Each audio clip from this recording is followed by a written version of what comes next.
Kushalnagar police ಠಾಣಾ ವ್ಯಾಪ್ತಿಯ ಬೈಚನಹಳ್ಳಿ ನಿವಾಸಿ ಮಂಜು ಎಂಬುವವರು ದಿನಾಂಕ 29/6/2024ರಂದು ಮೊಬೈಲ್ನಲ್ಲಿರುವ ಲೊಕ್ಯಾಂಟೋ ಆ್ಯಪ್ನಲ್ಲಿ Kushalnagar top model sexy aunty service available Kushalnagar 23035 ಸೈಟ್ನಲ್ಲಿದ್ದ ಮೊಬೈಲ್ ಸಂಖ್ಯೆಗೆ ಕರೆ ಮಾಡಿದ್ದು, ಒಬ್ಬ ವ್ಯಕ್ತಿ ಮಾತನಾಡಿ, ನಾನು ಕುಶಾಲನಗರದ ಕಾಳೆಘಾಟ್ ಲಾಡ್ಜ್ ಮ್ಯಾನೇಜರ್ ಎಂಬುದಾಗಿ ಪರಿಚಯಿಸಿಕೊಂಡು ಲಾಡ್ಜ್ನಲ್ಲಿ ಹೆಂಗಸರಿಂದ ಮಸಾಜ್ ಮಾಡಿಸಲಾಗುವುದು ಹಾಗೂ ಆನ್ಲೈನ್ ಮೂಲಕ ಮುಂಗಡವಾಗಿ ಹಣ ಕಳುಹಿಸಿದರೆ ಈಗಲೇ ಹೆಂಗಸರ ಏರ್ಪಾಡು ಮಾಡಲಾಗುವುದು ಎಂದು ತಿಳಿಸಿದ್ದು, ದೂರುದಾರರ ವಾಟ್ಸಪ್ಗೆ ಕೆಲವು ಹೆಂಗಸರ ಭಾವಚಿತ್ರಗಳನ್ನು ಕಳುಹಿಸಿಕೊಟ್ಟು 1 ಗಂಟೆಗೆ 1500 ಮತ್ತು ಒಂದು ರಾತ್ರಿಗೆ 4000 ರೂಪಾಯಿ ಹಣಗಳು ನೀಡಬೇಕಾಗುವುದು ಎಂದು ಹೇಳಿದ್ದಾನೆ.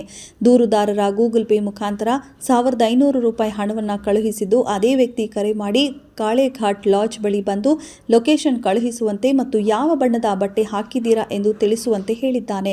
ಆ ವ್ಯಕ್ತಿಯು ಕೂಡ ಹೇಳಿರುವಂತೆ ಕಾಳೆಘಾಟ್ ಲಾಡ್ಜ್ನ ಬಳಿ ಹೋಗಿ ಕರೆ ಮಾಡಿದಾಗ ಪುನಃ ಆನ್ಲೈನ್ನಲ್ಲಿ ಹಣ ಹಾಕಬೇಕು ಎಂದು ಹೇಳಿದ್ದರಿಂದ ಅನುಮಾನ ಬಂದು ಕಾಳೆಘಾಟ್ ಲಾಡ್ಜ್ಗೆ ತೆರಳಿ ರಿಸೆಪ್ಷನ್ನಲ್ಲಿ ಈ ಮೇಲಿನ ವಿಚಾರ ಹೇಳಿದಾಗ ಆ ತರಹದ ಯಾವುದೇ ರೀತಿಯ ಅವ್ಯವಹಾರ ಇರುವುದಿಲ್ಲ ಹಾಗೂ ಇದೇ ವಿಚಾರ ಹೇಳಿಕೊಂಡು 3-4 ಜನ ಬಂದಿದ್ರು, ನಿಮಗೆ ಯಾರು ಮೋಸ ಮಾಡಿದ್ದಾರೆ, ಪೊಲೀಸ್ ಠಾಣೆಗೆ ದೂರು ಕೊಡಿ ಎಂದು ಅಲ್ಲಿ ತಿಳಿಸಿರುತ್ತಾರೆ.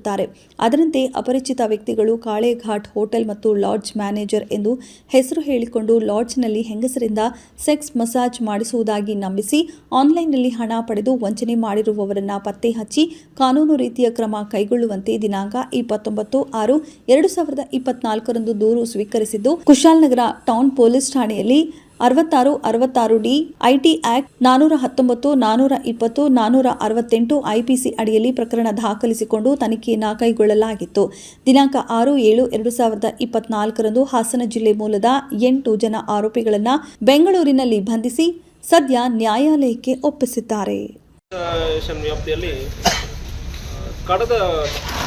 ಕಳೆದ ತಿಂಗಳ ಒಂದು ಜೂನ್ 29 ಅವತ್ತು ಒಂದು FIR ಮಾಡಿದ್ದೀವಿ. FIR ಏನಂದ್ರೆ ಲೆಕಾಂಟ್ ಆ್ಯಪ್ ಡೇಟಿಂಗ್ ಅಪ್ಲಿಕೇಶನ್ಸ್ ಅಂದರೆ ಇವತ್ತು ಭಾಳಷ್ಟು ಅಪ್ಲಿಕೇಶನ್ಸ್ ಇರ್ತದೆ. ಆ ಡೇಟಿಂಗ್ ಅಪ್ಲಿಕೇಶನ್ಸಲ್ಲಿ ಏನು ಮಾಡ್ತಾರೆ, ಪ್ರಾಸ್ಟಿಟ್ಯೂಷನ್ ಬಗ್ಗೆ ಬರೀತಾರೆ, sexy girls available, aunties available ಇಂತಾಗ ಬರೆದಿರ್ತಾರೆ. ಸೊ ಅಂತ ಬರೆದುಬಿಟ್ಟು ಕಾಂಟ್ಯಾಕ್ಟ್ ನಂಬರ್ ಕೊಡ್ತಾರೆ. ಕಾಂಟ್ಯಾಕ್ಟ್ ನಂಬರ್ ಕೊಟ್ಬಿಟ್ಟು ಮುಂದೆ ಇವರು ಕೊಟ್ಟಿರೋರೆಲ್ಲ ಮೋಸ ಮಾಡೋರು ಕೊಟ್ಬಿಟ್ಟು ಯಾರೋ ಒಬ್ಬರು ಕಾಂಟ್ಯಾಕ್ಟ್ ಮಾಡುವಾಗ ದುಡ್ಡು ಹಾಕಿ ಅಂದರೆ ಹೇಳಿಬಿಟ್ಟು ಹೇಳ್ತಾರೆ, ಇವರು ದುಡ್ಡು ಹಾಕ್ತಾರೆ. ಈ ಕೇಸ್ ನಾವು ಯಾಕೆ ಎಷ್ಟು ಇಂಪಾರ್ಟೆನ್ಸ್ ತೊಗೊಂಡಿದ್ದೀವಿ ಅಂದರೆ, ಲಾಸ್ಟ್ ಟೈಮ್ ನಾವು ಡಿಸ್ಕಸ್ ಮಾಡಿದ್ದೀವಿ ಮೀಡಿಯಾ ಅವ್ರ ಜೊತೆ ಡಿಸ್ಕಸ್ ಮಾಡುವಾಗ one of your media people told, sir ಇಂತಾಗ ಡೇಟಿಂಗ್ ಆ್ಯಪಲ್ಲಿ ಕುಶಾಲನಗರಲ್ಲಿ ಕಾಲ್ ಗರ್ಲ್ಸ್ ಅವೈಲಬಲ್ ಇದೆ ಅಂದರೆ ಹೇಳ್ತಾ ಇದ್ದಾರೆ, ಪ್ರಾಸ್ಟಿಟ್ಯೂಷನ್ ಈ ತಡೆಗಟ್ತಾ ಇಲ್ಲ ಅಂದರೆ ಹೇಳಿದ್ದಾರೆ. ಸೊ ಅವಾಗ ನಮಗೆ ಇದು ಸ್ವಲ್ಪ ಸ್ಪಾರ್ಕ್ ಆಯಿತು, ಸಮಥಿಂಗ್ ಶುಡ್ ಬಿ ಡನ್. ಅದಾದಮೇಲೆ ಇದು ಸ್ಟಾರ್ಟ್ ಮಾಡಿದ್ದೀವಿ. ಸೈಬರ್ ಕ್ರೈಮ್ ಹಿಂಗೆ ಲೋಕಲಿ ಸಣ್ಣ ಪುಟ್ಟ ಲೆವೆಲಲ್ಲಿ ಇದು ಮಾಡೋದಕ್ಕೆ ಇದೆ. ಸೆಕೆಂಡ್, ಇದು ಬರೀ ಯಾರೋ ಒಬ್ಬರು ದುಡ್ಡು ಹಣ ಕಳ್ಕೊಂಡು ಬಂದಾದ್ಮೇಲೆ ನಾವು FIR ರಿಜಿಸ್ಟರ್ ಮಾಡ್ತಾ ಇದ್ದೀವಿ. ಸೈಬರಲ್ಲಿ ನಮ್ಮದು ಡಿಫೆನ್ಸಿವ್ ಮೋಡ್ ಇತ್ತು. ಡಿಫೆನ್ಸಿವ್ ಅಂದರೆ ಸಮಸ್ಯೆ ಆಗುತ್ತದೆ, ಯಾರೋ ಒಬ್ಬರಿಗೆ ಸಮಸ್ಯೆ ಆಗುತ್ತದೆ, ಆದಮೇಲೆ ಅವ್ರು ಬಂದು ಕಂಪ್ಲೇಂಟ್ ಕೊಡೋದು, ನಾವು ಹೋಗಿ FIR ಮಾಡೋದು ಇದಾಗುತ್ತದೆ. ಎರಡನೇದು ಸೈಬರಲ್ಲಿ ಇನ್ನೊಂದು ಏನಂದರೆ, ಒಬ್ಬ 1 ಲಕ್ಷ 2 ಲಕ್ಷ 1 ಕೋಟಿ ಎಷ್ಟು ಮೋಸ ಆದಮೇಲೆ ಅವನು ಎವಿಡೆನ್ಸ್ ಯಾವುದು ಇಟ್ಕೊಳ್ಳಲ್ಲ, ಫೇಕ್ ಸಿಮ್ ಇಟ್ಕೊಂಡಿರ್ತಾನೆ. ಮತ್ತು 1 ಕೋಟಿ ಒಬ್ಬನಿಗೆ ಸೈಬರ್ ಫ್ರಾಡ್ ಮಾಡಿ ಆದಮೇಲೆ ಎಲ್ಲ ಎವಿಡೆನ್ಸನ್ನು ಅವನು as much as possible delete ಮಾಡಿಬಿಟ್ಟು ಬೇರೆ ಕಡೆನೇ ಹೋಗಿ ಸೆಟಲ್ ಆಗಿಬಿಡ್ತಾನೆ. 1 ಕೋಟಿ ಒಂದು ಕೇಸಲ್ಲಿ ಹೋಗಿರೋ ಕೇಸಲ್ಲಿ ನಾವು ಹಿಂದೆ ಫಾಲೋ ಮಾಡಿ ಹುಡುಕೋದು, ಅವನು ಎಲ್ಲ ಎವಿಡೆನ್ಸು ಡೆಸ್ಟ್ರಾಯ್ ಮಾಡಿರ್ತಾನೆ. ಡಿಫೆನ್ಸಿವ್ ಮೋಡಲ್ಲಿ ಸೈಬರ್ ಕ್ರೈಮಲ್ಲಿ this is very very difficult. ಈಗ ನಾವು ಏನು ಮಾಡ್ತೀವಿ, ಅಫೆನ್ಸಿವ್ ಆಗಿ ನಾವು ಹೋಗ್ತಾ ಇದ್ದೀವಿ, ಅಟ್ಯಾಕ್ ಮಾಡ್ತಾ ಇದ್ದೀವಿ. ನಾವು ಕಾಮನ್ ಮ್ಯಾನ್ ಥರ ನಾವು ಅಪ್ರೋಚ್ ಮಾಡ್ತೀವಿ. ಅಪ್ರೋಚ್ ಮಾಡಿಬಿಟ್ಟು ನಾವು ದುಡ್ಡು ಹಾಕ್ತೀವಿ, 500 1000 ದುಡ್ಡು ಹಾಕ್ತೀವಿ. ಸೊ ಅವಾಗ ಗೊತ್ತಾಗುತ್ತೆ he is trying to cheat.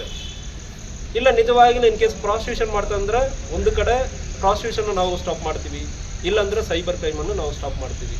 ಮುಂದಿನ ದಿವಸಗಳಲ್ಲಿ ಇಂಥ ಕೇಸ್, ಇವತ್ತು ಈ ಕೇಸಲ್ಲಿ ಪರ್ಟಿಕ್ಯುಲರ್ಲಿ ನಮ್ಮ ಕುಶಾಲನಗರ ಕೇಸಲ್ಲಿ ಸುಮಾರು 8 ಜನವನ್ನು ಅರೆಸ್ಟ್ ಮಾಡಿದ್ದೀವಿ. ಇವರು ಆಲ್ಮೋಸ್ಟ್ ಎಲ್ಲರೂ ಕೂಡ ಸಕಲೇಶಪುರ ತಾಲೂಕು, ನಮ್ಮ ಹಾಸನ ಡಿಸ್ಟಿಕ್ ಸಕಲೇಶಪುರ ತಾಲೂಕಲ್ಲಿ ಅಂತ ಬಂದಿರುವರು. ಈ ಕೇಸಲ್ಲಿ ಆಗಿರೋದೇನೆಂದರೆ, ಮಂಜುನಾಥ್ ಅಂದರೆ ಒಂದು ವ್ಯಕ್ತಿ ನಮ್ಮ ವೆಬ್ಸೈಟಲ್ಲಿ ಕುಶಾಲನಗರ್ ಒಂದು ಪರ್ಟಿಕ್ಯುಲರ್ ಹೋಟೆಲಲ್ಲಿ ಇಂತಾಗ ಪ್ರಾಸ್ಟಿಟ್ಯೂಷನ್ ನಡ್ತಾ ಇದ್ದು, ವಿಲ್ ಸಪ್ಲೈ ದ ಗರ್ಲ್ಸ್ ಅಂದರೆ ಅವನು ಹಾಕ್ತಾನೆ. ಸೊ ಹಾಕಿ ನಂತರ ಒಂದು ಮೊಬೈಲ್ ನಂಬರ್ ಕೊಟ್ಟಿರ್ತಾನೆ. ಯಾರು ನೋಡುವವರು ಕುಶಾಲನಗರಕ್ಕೆ ಬಂದ್ಬಿಟ್ಟು ಯಾರು ನೋಡುವವರು ಈ ನಂಬರ್ಗೆ ಕಾಲ್ ಮಾಡ್ತಾರೆ. ಕಾಲ್ ಮಾಡಿ ನಂತರ ಫಸ್ಟ್ ಇವನು ಕನ್ವಿನ್ಸ್ ಮಾಡ್ತಾನೆ, ದುಡ್ಡು ಹಾಕಿ ನಾನು ಹುಡುಗಿ ಫೋಟೋಸ್ ಯಾವುದು ಗೂಗಲಲ್ಲಿ ಡೌನ್ಲೋಡ್ ಮಾಡಿಬಿಟ್ಟು ಫೋಟೋಸ್ ಕಳಿಸ್ತಾನೆ. ಫೋಟೋಸ್ ಕಳಿಸಿದ ನಂತರ ದುಡ್ಡು ಹಾಕಿ ಅಂದರೆ ಹೇಳ್ತಾನೆ. ಸೊ ಔಟ್ ಆಫ್ 10 ಒಬ್ಬರಿಬ್ಬರು ದುಡ್ಡು ಹಾಕ್ತಾರೆ. ಅದಾದಮೇಲೆ ಹುಡುಗಿ ಕಳಿಸಿ ಅಂದರೆ ಹೇಳುವಾಗ ಇನ್ನೂ ಸ್ವಲ್ಪ ದುಡ್ಡು ಹಾಕಿದ್ರೆ ಹೇಳ್ತಾನೆ. ದುಡ್ಡು ಹಾಕಿ ಅಂದರೆ ಇಲ್ಲಿ ಆದಮೇಲೆ ಯಾರೋ ಒಬ್ಬರು ಮಾತಾಡಬೇಕು ಹುಡುಗಿ. ಈ ಕೇಸಲ್ಲಿ ಇವನು ಹೆಂಡತಿ ಕಡೆನೇ ಕೊಡ್ತಾನೆ. ಹೆಂಡತಿ ಕಡೆ ಕೊಟ್ಬಿಟ್ಟು ಮಾತಾಡಿ ಅಂದರೆ ಹೇಳ್ತಾನೆ, ಸರ್ ನಾನು ಇಲ್ಲಿಯೇ ಬಂದಿದ್ದೀನಿ, ದುಡ್ಡು ಹಾಕಿ ನಾನು ಬರ್ತೀನಿ ಅಂದರೆ ಆ ಲೇಡಿನೇ ಹೇಳ್ತಾನೆ. ಇನ್ನೊಂದು ಕೇಸಲ್ಲಿ ವಿಚಿತ್ರ ಏನಂದರೆ ಅವನೇ ಲೇಡಿ ವಾಯ್ಸಲ್ಲಿ ಮಾತಾಡೋದೇ ಫಸ್ಟೇ ಮಿಮಿಕ್ರಿ ಮಾಡ್ತಾನೆ. ನಾನು ಇದ್ದೀನಿ, ನಿಮಗೆ ನಂಬಿಕೆ ಇದಂದರೆ ಕೊಡಿ ಅಂದರೆ ಹೇಳಿಬಿಟ್ಟು GPS Facebook location live location ಹಾಕ್ತಾರೆ.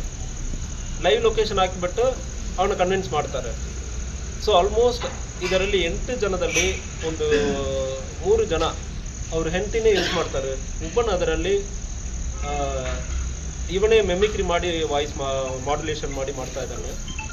ಅದಲ್ಲದೆ ಪ್ರತಿಯೊಬ್ಬರು ಕೂಡ ಮಿನಿಮಮ್ ಒಂದು 25,000ರಿಂದ 30,000 ಮಾಡಿದ್ದಾರೆ. ಮಾಡ್ತಾ ಇದ್ದೀನಿ. ಮತ್ತು ಫೇಕ್ ಶೇರ್ ಮಾರ್ಕೆಟ್ ಸ್ಕ್ಯಾಮ್ ಇರ್ತದೆ. ಸೊ ಇಂಥಾಗ ಪ್ರತಿಯೊಂದು ಸ್ಕ್ಯಾಮನ್ನು ನಾವು ಐಡೆಂಟಿಫೈ ಮಾಡಿ ನಾವೇ ಪ್ರೊಯಾಕ್ಟಿವ್ ಆಗಿ ತೊಗೊಂಡು ಇಂಥ ಕೆಲಸವನ್ನು ಮಾಡಿದ್ದೀವಿ. ಈ ಕೇಸಲ್ಲಿ ಪರ್ಟಿಕ್ಯುಲರ್ಲಿ ನಮ್ಮ ಕುಶಾಲನಗರ ಚಾರ್ಲಿಯವರು, ಪ್ರಕಾಶ್ ಮತ್ತು ಸಬ್ ಇನ್ಸ್ಪೆಕ್ಟರ್ ಚಂದ್ರಶೇಖರ್ ಮತ್ತು ಮೇಡಮ್ ಅವರು ಮತ್ತು ನಮ್ಮ ಕ್ರೈಮ್ ಸ್ಟಾಫ್ ಎಲ್ಲ ಆಕ್ಟಿವ್ ಆಗಿ ಕೆಲಸ ಮಾಡಿ ಅಕ್ಯೂಸ್ಡ್ಗಳನ್ನು ಹಿಡಿದಿದ್ದಾರೆ. 8 ಜನ ಈ ಕೇಸಲ್ಲಿ ಹಿಡಿದಿದ್ದಾರೆ. ಸೊ ಮುಂದಿನ ತನಿಖೆ ಇನ್ನೂ ಎಷ್ಟು ಇವರು ಅಪರಾಧಗಳು ಮಾಡಿದ್ದಾರೆ, ಎಷ್ಟು ಹಣ ತೊಗೊಂಡಿದ್ದಾರೆ ಅದರ ಬಗ್ಗೆ ಡೀಟೇಲ್ ಕೊಡ್ತೀವಿ. ಸುಮಾರು 16 ಮೊಬೈಲ್ಗಳನ್ನು ಆಲ್ರೆಡಿ ಸೀಸ್ ಮಾಡಲಾಗಿದೆ, 2 ಕಾರ್ ಸೀಸ್ ಮಾಡಲಾಗಿದೆ. ಇಂಥಾಗ ಸಣ್ಣ ಪುಟ್ಟ ಸೈಬರ್ ಕ್ರೈಮ್ ಕೂಡ ನಾವು ಅವಕಾಶ ಕೊಡಲ್ಲ. ಪ್ರಿವೆಂಟಿವ್ ಮೆಷರ್ ಆಗಿ ಯಾರು ಕಂಪ್ಲೇಂಟ್ ಕೊಡಲ್ಲ ಅಂದ್ರೂ ನಾವೇ ಮುಂದೆ ಹೋಗಿ ಸೈಬರ್ ಕ್ರೈಮನ್ನು ತಡೆಗಟ್ಟೋದಕ್ಕೆ ಯೋಚನೆ ಮಾಡ್ತಾ ಇದ್ದೀವಿ. ಸೊ ಇದು ಸಕ್ಸಸ್ ಆಗುತ್ತಂದ್ರೆ ಮುಂದಿನ ದಿವಸಗಳಲ್ಲಿ ಇನ್ನೂ ಜಾಸ್ತಿ ಕೇಸಸ್ ಮಾಡಬಾರ್ದು. ಸೈಬರ್ ಕ್ರೈಮ್ ಕಂಟ್ರೋಲ್ ಮಾಡೋದಕ್ಕೂ ಇದು ಒಂದು I think this will be the right way approach ಅಂದರೆ ಅನ್ನಿಸ್ತಾ ಇದೆ. ನಾವು ಅವರು ಎಲ್ಲ ಮೋಸ ಆದಮೇಲೆ ನಾವು ಬಂದು ಹೋಗಿ ಏನು ಮಾಡೋದಕ್ಕೆ ಪ್ರಯೋಜನ ಇಲ್ಲ. ಸೊ ಸ್ಟೇಟ್ ನನ್ನ ಪ್ರಕಾರ ಒಂದು ಏಜೆನ್ಸಿ, ಒಂದು ಲಾ ಎನ್ಫೋರ್ಸ್ಮೆಂಟ್ ಏಜೆನ್ಸಿ ಈ ವಿಚಾರದಲ್ಲಿ ಪ್ರಿವೆಂಟಿವ್ ಆಗಿ ಮಾಡುವುದು ಸೂಕ್ತ ಇರ್ತದೆ ಅಂದರೆ ನನ್ನ ಅಭಿಪ್ರಾಯ. But will do it.